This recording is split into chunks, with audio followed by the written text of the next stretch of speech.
Bonjour, je m'appelle Vincent Martel-Sauvageau, je suis orthophoniste et je suis professeur adjoint au programme d'orthophonie du département de réadaptation de la faculté de médecine.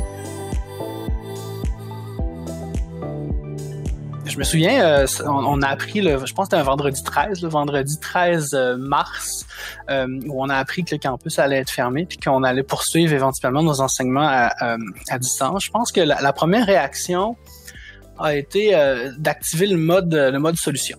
Donc, d'activer, qu'est-ce qu'on fait pour pouvoir changer nos enseignements puis pouvoir s'adapter très, très rapidement. Donc, puis un des éléments de lequel je suis assez fier là, de notre programme, c'est que on l'a appris le vendredi, puis déjà le lundi qui a suivi, nos étudiants ont été en mesure de poursuivre leurs activités d'apprentissage de plein de façons différentes. Là. Donc, les étudiants n'ont pas perdu de semaine. Là.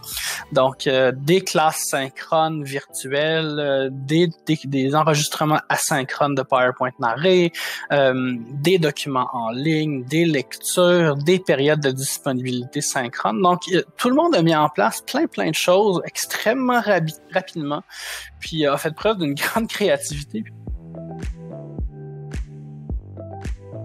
Quand ça a éclaté, vous vous en doutez, un bon nombre d'enseignants sur le campus a voulu migrer vers des classes virtuelles synchrones. Puis les systèmes informatiques étant ce qu'ils sont, évidemment, vous pouvez pas répondre à la demande.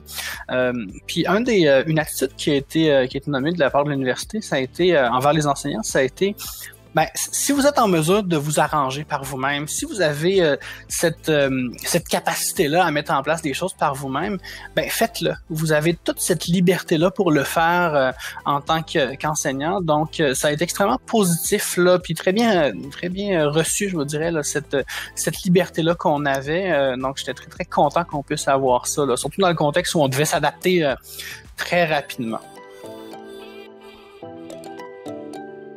Ce que j'ai le goût de dire à nos étudiants, parce que j'ai entendu de la part de certains un peu des questionnements à savoir oh mon Dieu, est-ce que je vais être aussi bien formé? Est-ce que la qualité de l'enseignement va être là? Donc un peu des préoccupations par rapport à ça, puis c'est tout à fait légitime, je pense.